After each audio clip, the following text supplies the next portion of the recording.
How many of you have ever received unfair treatment? Jesus said it is impossible that no offenses should come. Do you have the right to be offended? Offense is a snare, a trap. An offense is the bait of Satan. The bait of Satan. John Bevere's best-selling book has changed lives all over the world. God's word, His promise, will always come to pass as long as you don't get offended. And now, John Bevere Ministries presents The Bait of Satan Curriculum, a 12-part series designed to free you from the snare of offense. What you do with the offense will determine your future. Lucas 17, verso 1, Jesus fez a declaração: é impossível que não venham as ofensas. Digam, é impossível. Agora deixa eu deixar bem claro, se você respira ar, ok? Se você bebe água, se come comida, você terá a oportunidade de ficar ofendido. O que você faz com a ofensa vai determinar seu futuro. Ou você ficará mais forte, ou ficará mais amargo. Você nunca permanecerá o mesmo depois de encontrar a ofensa. Repita comigo, eu nunca mais serei o mesmo depois de encontrar a ofensa. E Pai, em nome de Jesus, me ajude a escolher o seu caminho. Amém. Agora, na última sessão, falamos sobre ser traído por irmãos. Irmãos que se ofendem conosco e nos traem. E vimos no último capítulo como José foi traído por seus irmãos, mas ainda assim escolheu não se ofender com eles. E então, quando Deus trouxe a termo as promessas na vida de José, Ele os abençoou. Ele não os amaldiçoou, os abençoou. Porque José entendeu que nada poderia acontecer à sua vida se Deus não aprovasse, uma vez que ele era obediente. Amém? Ninguém pode tirar você da vontade de Deus. Nenhum homem, nenhuma mulher, nenhuma criança pode fazer isso. Os irmãos de José tentaram, disseram, vamos matá-lo e vamos ver se ele nos lidera, certo? No entanto, não conseguiram fazer isso porque Deus sabia, antes mesmo de eles nascerem, antes de Deus dar o sonho a José, o que seus irmãos fariam. De fato, José disse, não foram vocês que me trouxeram aqui, foi Deus que me trouxe aqui. José disse isso, lemos em Gênesis e também no livro de Salmos. O salmista diz que Deus enviou um homem antes deles, não que eles enviaram. Estão comigo? Quando você realmente entende que nada pode vir à sua vida sem Deus permitir, isso realmente te liberta, porque tudo que você passa, ouça, tudo que você passa, qualquer coisa, Deus vai usar como um calço para a sua vida se você responder em obediência. Alô? Deixe-me ler direto do livro. Frequentemente a coisa que parece como um aborto do plano de Deus, na verdade acaba sendo a estrada para o seu cumprimento, se ficarmos na obediência e livres da ofensa. Os filhos de Israel se ofenderam, abortaram o plano e abortaram seu chamado. José escolheu ficar doce, escolheu ficar obediente, e Deus cumpriu o plano de Deus em sua vida. Veem isso? Agora, uma coisa é ser traído por um irmão. É uma coisa inteiramente diferente, ouçam com atenção. Receber tratamento injusto, ou até mesmo traição, de um pai ou um líder. Eu disse na primeira sessão que aqueles que mais podem te ofender são aqueles sobre os quais você tem mais expectativas. É normal que tenhamos expectativas maiores com líderes porque esperamos que eles nos nutram, que nos ajudem a crescer para sermos o tipo de pessoa que Deus quer, certo? Davi experimentou a rejeição de um pai. Eu quero falar sobre Davi. Quando Davi era jovem, a vida dele e a vida de Saul se encontraram antes de eles se encontrarem. Foi quando Samuel foi à casa de Davi, e Samuel ungiu Davi para ser o próximo rei de Israel. Seus 7 irmãos mais velhos passaram, e Deus disse, há um que eu estou buscando. Veja, uma coisa é nós perseguirmos Deus, outra coisa é Deus nos perseguir. Estão comigo? E eu não sei vocês, mas eu adoraria ser alguém que Deus busca. E Deus estava buscando a Davi e enviou o profeta à sua casa. E o profeta viu todos aqueles que pareciam ser o candidato perfeito a próximo rei, e Deus disse, é aquele ruivinho que cuida das ovelhas que eu busco. Amém? Então agora, Davi foi ungido para rei. Você imagina os pensamentos que passaram por Davi?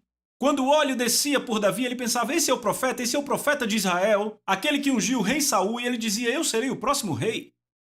Bem, o tempo passa e lá no palácio Saul está atormentado. E os homens de Saul que o cercavam tinham de encontrar um músico habilidoso e lembraram, ei, há aquele filho de Jessé que toca a harpa muito bem. Então trouxeram Davi, Davi começa a ministrar a Saul musicalmente, e Davi acha aquilo fenomenal. É minha posição de entrada? Então mais tarde os filisteus e Israel estão em guerra. E já estavam em guerra há algum tempo e o pai de Davi diz, eu quero que você leve comida a seus irmãos e veja como eles estão. Quando ele chega, vê todos assustados atrás de pedras, se escondendo de um gigante que tem cerca de 3 metros de altura. E quando ele chega, seus irmãos diz, quem é esse incircunciso filisteu? Eles ficam com raiva e Davi entende, é por isso que eu estou aqui. E ele sai dos seus irmãos para o rei e diz, eu vou pegá-lo. E Davi pergunta no processo, o que será dado ao homem que matar o gigante? E eles dizem, receberá a mão da filha do rei em casamento. E Davi diz, rapaz, estão comigo? Então Davi diz ao rei, eu matarei. E Davi vai e mata Golias. Então a filha do rei Saul, Mical, é dada em casamento. Agora o rei Saul pede que ele se mude para o palácio. Davi se torna amigo de Jonathan. Ele agora come à mesa do rei, e o rei Saul, na verdade, faz de Davi seu escudeiro. Então Davi pensa com seus botões. Ele pensa, é fenomenal. O que Deus profetizou está acontecendo. Eu fui trazido ao palácio do rei, eu comi à sua mesa, tenho favor com seus filhos, eu sou seu escudeiro, eu tenho a mão de sua filha em casamento. Esse rei vai me mencionar um dia e me pôr no trono. Uau, o plano de Deus se desdobra diante dos meus olhos. Bem, voltaram de uma batalha e você sabe o que houve. As mulheres começaram a proclamar, disseram, Saul matou seus milhares e Davi matou dezenas de milhares. E Saul fica com raiva e com ciúme. Então agora Davi ministra ao rei algumas vezes no palácio, e o rei pega uma lança e tenta pregar Davi na parede. E depois da segunda vez, Davi, que era um cara esperto como qualquer outro, diz, eu vou sair daqui, senão eu vou virar um quadro, ok? E então ele vai embora. Pelos próximos 14 anos, agora ouça com atenção, Davi não mora mais em casa, no conforto da sua própria cama, no abrigo dos seus próprios pais e irmãos. Ele agora tem vivido em cavernas e em desertos. Sua vida agora está totalmente mudada. Desde a idade de 16 anos até a idade de 30 foi onde ele teve que morar. E esses são os melhores anos da vida de alguém, sabe? E só por uma razão, porque o seu líder está tentando matá-lo. Agora, em 1 Samuel 24, Saul descobre que Davi estava no deserto de En-Gedi. Certo? E quando Saul sai, ele sai com 3.000 dos melhores guerreiros de Israel para fazer uma coisa, amigos, matar Davi. Agora você consegue imaginar, se você é uma pessoa e o seu líder está querendo te destruir absolutamente. Agora ouça, estamos falando de um líder sob o qual Deus te pôs. Estão comigo? Não foi o diabo que pôs Davi sobre Saul, foi o Senhor. Estão comigo? Saul vem com esses 3.000 guerreiros e eles chegam numa caverna em En-Gedi. Dentro da caverna é um pequeno lago. E Saul e seus homens tiram a armadura, ou eles estavam tomando banho ou estavam usando o banheiro, se é que vocês me entendem. Então estão completamente desarmados. Agora Davi e seus homens estão na parte de trás da caverna. E seus homens dizem, ei Davi, é isso, Deus está te dando seu inimigo. Deus literalmente o trouxe às suas mãos. Todos desarmados, podemos ir a eles e matar um por um assim, sem perder nenhum homem. E o que Davi está pensando? Agora ouça. Davi está pensando, alguém mentiu para o meu líder. Alguém virou o coração dele contra mim. Alguém disse a ele que eu era rebelde, que eu ia tirar seu reino, seu ministério dele. Bem, amigos, deixa eu dizer. Quantos sabem que há líderes bons e líderes cruéis? Quantos sabem que isso é verdade? Posso ver sua mão, quero ter certeza. Quantos sabem que Deus ordena ambos? Veja, ele não faz o líder mal, mas ele põe autoridade em um líder que pode ter uma personalidade ruim. Estão comigo? Mas ele vai usar esse. Ok? Então aqui está Davi debaixo de um líder desses e seus homens o encorajando. E o que eu percebo é que toda pessoa que está recebendo tratamento adverso de um líder passa por isso constantemente. O que eu fiz para ele virar seu coração contra mim? O que eu fiz? Que pecado cometi? O que eu fiz de errado? Amigo, às vezes você não fez nada de errado. Não é sempre assim, mas na maioria das vezes, muitas vezes, é o filho ou a pessoa que está seguindo que comete o erro. Mas há vezes em que os líderes, seu caráter ainda não está desenvolvido, construído, mas Deus vai usá-los como o quê? Como vasos de purificação, amém? Então Davi está pensando, o que eu fiz que fez com que Saul se virasse contra mim? Eu sei o que farei. Vou provar minha inocência para ele. Eu vou provar que eu não sou rebelde, não estou tentando tirar sua vida nem seu ministério. Então Davi vai e corta um pedaço do manto de Saul. E ele pega e se afasta a uma grande distância. E quando Saul sai da caverna, Davi clama com alta voz. Ele diz, Saul, meu pai, meu pai. Essas são as palavras exatas. Você está em 1 Samuel 24. Veja aqui, verso 5. Agora aconteceu depois que Davi se perturbou, porque cortou o manto de Saul. Sabe o que eu amo nisso? Na King James diz que o coração de Davi bateu nele. Davi era tão terno para com Deus que mesmo quando ele cortou o manto do seu líder, seu coração o condenou por cortar o manto. Veja como seu coração era terno para com seu líder, e esse era o líder que queria matar ele e que fez sua vida ficar de cabeça para baixo por anos. Verso 6, e disse a seus homens, o Senhor me guarde de fazer isso, ao meu mestre ungido de Deus, estender minha mão contra ele, vendo que ele é ungido do Senhor. Verso 7, então Davi conteve seus servos com essas palavras, e não permitiu que se levantassem contra Saul. Saul saiu da caverna e tomou seu caminho. Davi também se levantou depois, saiu da caverna e chamou Saul, dizendo, meu senhor, o rei. Quando Saul olhou para trás, inclinou-se Davi e lhe fez reverência com o rosto em terra. Davi disse a Saul, por que você dá ouvido a esses homens que dizem, certamente Davi busca teu mal?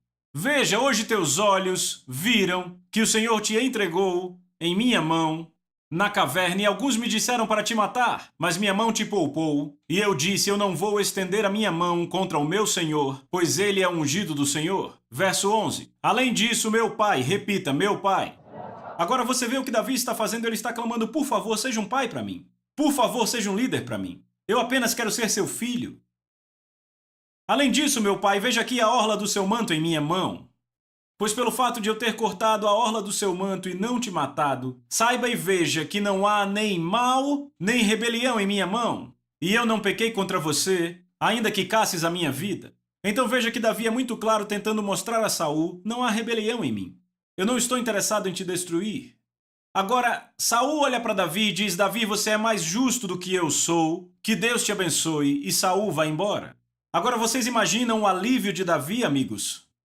Tendo provado sua inocência ao seu líder. Então agora ele pensa, certo, agora ele não vai mais caçar minha vida e possivelmente vai me restaurar, porque ele pode ver que eu não quero destruí-lo nem tirar seu ministério. No entanto, 2 capítulos depois, Davi está no outeiro de Áquila, Saul ouve sobre isso, e lá vai Saul com aqueles mesmos 3.000 guerreiros, em 1 Samuel 26. Agora, quando ele faz isso, é aí que fica bom.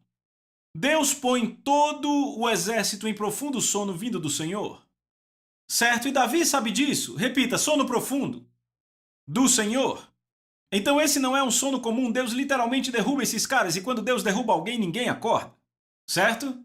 Então Davi diz, ei, Deus os colocou em profundo sono. Deus revela isso a Davi. Então ele olha para os homens e ele diz, certo, eu vou para o acampamento de Saul. Quem vem comigo? E o Senhor pega o cara perfeito. Abissai, que é o irmão de Joabe, que é sedento por sangue. Você entende? Abissai matava quem olhasse torto para ele, entende? Então Abissai e Davi se esgueiram até o acampamento, e eles passam por todo o caminho até o centro do acampamento, onde estavam Saul e Abner. E lá estava Saul derrubado, Abner ao seu lado derrubado. E Abissai pega a lança, e Abissai diz, certo, Davi, é só você falar, só dar o comando, e eu enfio isso aqui nele e ele nunca mais levanta. Davi? Davi não diz nada. Ele não fala nada. E Abissai vira para ele e faz, o que você está fazendo? Me dê a ordem. Davi não diz nada. Abissai diz, qual é o problema, cara?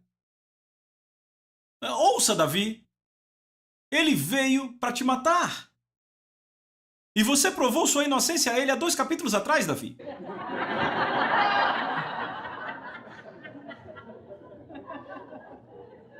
Isso é autodefesa. Se você não matar ele, ele vai matar você. Isso vale em qualquer corte do mundo. Davi, me dê a ordem. Davi, qual o problema? Veja, Deus trouxe ele para dentro da caverna 2 capítulos atrás e não fizemos nada. E ele nos deu a chance de salvar nossa nação. Porque entendam, amigos, esse cara é um assassino. Estão me ouvindo? Sabe por que eu sei disso? Porque está na Bíblia. Havia 85 sacerdotes na cidade de Nob.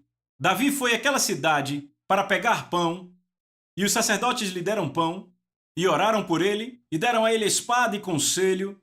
E quando Saul ouviu, quando Saul ouviu que eles deram assistência a Davi, Saul matou 85 dos sacerdotes. Não só os sacerdotes, matou-lhes as esposas e os bebezinhos. De fato, ele passou a fio de espada toda a cidade de Nob. O mesmo juízo que ele devia ter dado aos amalequitas, ele passou à cidade de Nob. Ele matou a sangue frio 85 sacerdotes. Agora ouçam. Eu não sei vocês, mas eu nunca tive um líder que matou 85 sacerdotes, 85 ministros. De fato, eu não conheço ninguém na América que está no ministério que matou 85. Então deixe eu pôr dessa forma. O líder de Davi, o pastor de Davi, por assim dizer, é pior do que qualquer líder que eu conheça na América, que vocês conhecem. Até onde sabemos. Estão comigo?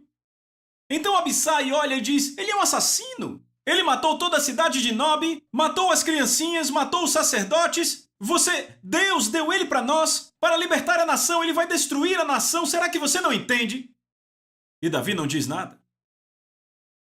Finalmente Abissai põe a lança de lado e diz, espera aí, Davi, por que você acha que Davi pôs esse exército em profundo sono? Ele pôs esse exército em sono profundo porque Deus quer a nossa nação livre desse assassino. E Davi olha para Abissai. Sabe o que ele diz? Não toque nele. Não toque nele. Repita, não toque nele. Veja o verso 9. Mas Davi disse a Abissai, não destrua ele. Pois quem pode estender a mão contra o ungido do Senhor? Outras versões dizem o líder do Senhor. Repita, líder. E ficar inocente. Davi disse, pois tão certo como vive o Senhor, este o ferirá. Ou seu dia chegará em que morra, ou que descendo a batalha seja morto. O Senhor me guarde de que eu estenda a mão contra o ungido do Senhor. Agora, porém, toma a lança dele e a bilha de água, que está à sua cabeceira, e vamos. Outra vez ele quer mostrar sua inocência a Saul. Abissai olha para ele e diz, ok. E eles saem. Porque Deus pôs aquele exército em sono profundo. E porque Deus permitiu que Davi chegasse até o centro. Não foi para Davi libertar Israel. Houve tempos em minha vida, e ouça, que eu poderia ter exposto o líder. Porque quantos sabem que muito poucas pessoas vivem sua vida sem um líder cruel? Há os líderes bons e os maus. Graças a Deus que temos um bom aqui, não é? Amém. Mas há os cruéis. E sabe, eu acho que todo mundo já passou pelos cruéis, porque Deus usa os bons para nos nutrir e Ele usa os cruéis para nos refinar. Estão aí, ambos têm um propósito no plano de Deus. E houve momentos em que eu poderia ter exposto um líder cruel. Eu tive um líder que queria me demitir na igreja onde eu trabalhei. Ele fez tudo o que podia para me demitir e eu lembro. Meu pastor-presidente, ele era meu superior, acima de mim. O meu pastor-presidente disse, se houver alguma coisa de errado entre você e ele, venha direto para mim. E eu lembro que eu tinha provas para destruir esse cara. E eu me lembro que eu fiquei orando por 45 minutos. Deus, como eu falo com o pastor-presidente sobre isso, isso tem que ser exposto. Eu escrevi um documento de prova sobre como ele se comportava. E, Senhor, eu fiquei lutando. Eu dizia, Senhor, o cara quer demitir três pastores da equipe. Eu disse, ele faz isso e aquilo. Ele está fazendo tudo isso à congregação. Como você quer que eu diga ao pastor-presidente? E, finalmente, depois de lutar por 45 minutos, eu olhei para cima e disse, você não quer que eu mostre isso a ele, não é? E a paz de Deus veio, bam! E eu disse, o quê? E eu rasguei a prova, e eu disse, ou eu estou louco, ou eu vi Deus, e eu rasguei. Sabe o que é fantástico? Um mês depois eu estava orando e eu vi esse cara. Eu estava orando no estacionamento, uma hora antes de entrar, eu estava orando, vi esse cara e Deus disse, Mateus 8,18, eu quero que você peça desculpas. Eu disse pedir desculpas a ele, eu não fiz nada para ele quis me demitir. Então eu orei pelo seu pastor. Eu comecei a orar por missões. Já ouviu falar de seco? Então, depois de 20 minutos de secura, eu disse, Senhor, o que você quer? Ele disse, você lembra Mateus 8,18, eu quero que você vá lá, peça desculpa e faça pazes. Então eu fui. Eu entrei no escritório dele e disse, sabe... Eu disse, eu estava orando essa manhã, o Senhor veio, falou comigo, eu tenho sido muito crítico, tenho te julgado, tenho feito errado. Então você me desculpa. Ele disse, claro. Ele ficou surpreso. Lá está o cara que queria me demitir, certo? 6 meses depois eu estava fora da cidade, lembra o que Davi disse? Que o Senhor julgue entre eu e ele. 6 meses depois, eu fora da cidade, tudo que o cara estava fazendo foi exposto. Foi tão severo que o pastor presidente poderia processá-lo e lançá-lo na cadeia por anos. Mas ele teve misericórdia e imediatamente o demitiu, guardou a prova do que ele tinha feito e entregou no envelope selado a um advogado. Davi olha para Abissai e diz que Deus julgue entre eu e ele. Por quê? Porque foi Deus que pôs Saul sobre Davi. E Davi está dizendo, Deus, é você que pode cuidar dos seus líderes se agirem errado. Quando julgamos um líder, estamos dizendo, Deus, você não sabe o que está fazendo, então deixe que eu assuma a partir daqui. Foi por isso que Deus disse a Miriam, por que você não teve medo de falar contra Moisés? Fui eu que coloquei ele sobre você, você está tomando o meu lugar. Você está aqui? Por que Deus pôs o exército em um sono profundo? Eu te digo por quê. Para testar Davi.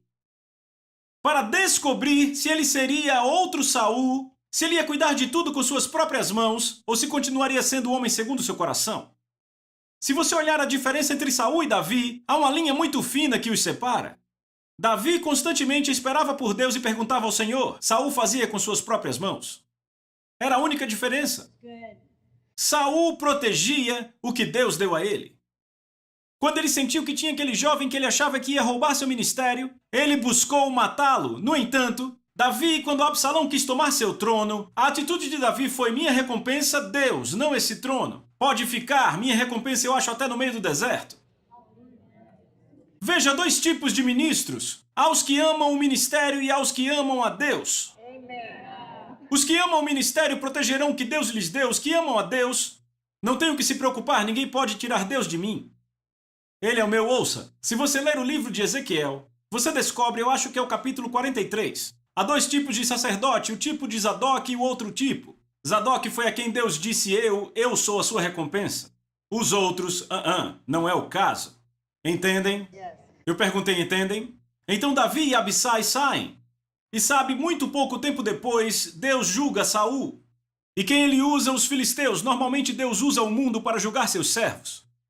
E os filisteus matam Saul. Agora ouça com atenção. Quando os filisteus matam Saul, Davi não vai, rapaz.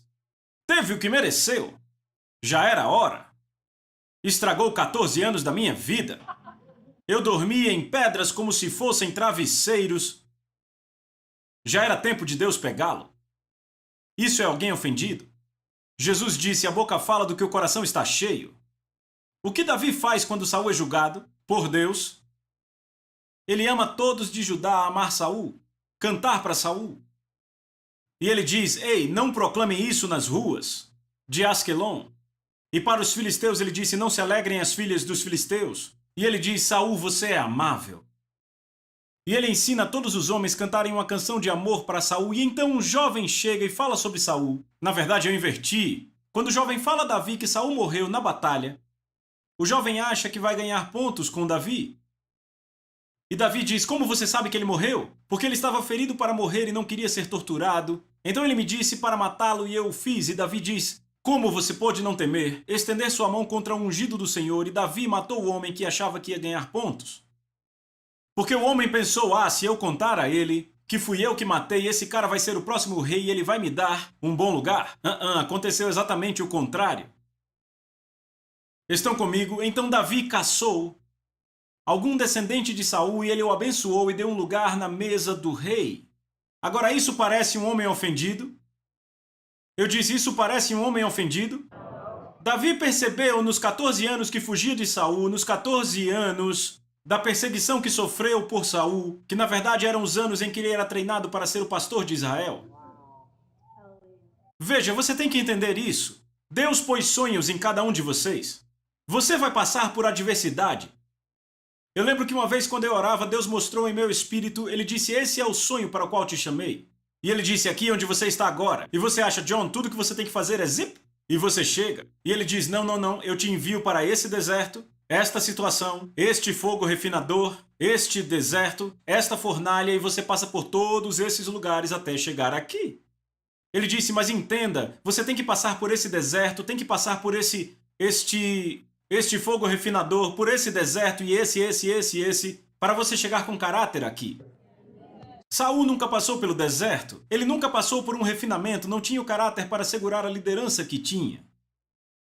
Davi no deserto foi onde seu caráter foi desenvolvido. Quando Saul o perseguia, seus líderes não lhe tratavam bem. Ele virou tudo isso e ao invés de ficar ofendido, fez disso um calço para sua vida. Ao invés da ofensa, que é uma pedra de tropeço em sua vida, ele acabou transformando o tratamento que o queria matar e destruir, o transformou em um trampolim que o levou à grandeza.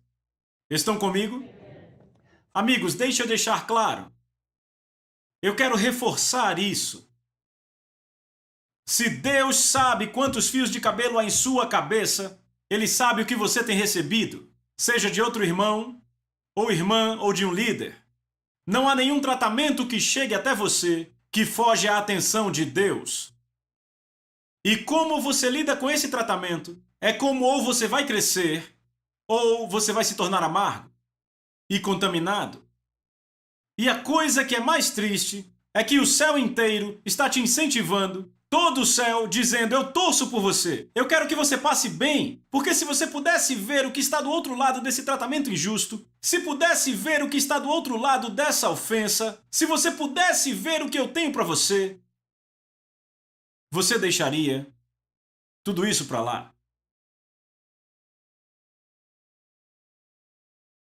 Ah, sim, posso olhar de volta para aqueles tempos e dizer, sim, eu lembro, foram dolorosos. Doeu, vieram perguntas, muita dor em meu coração, mas quando olho agora,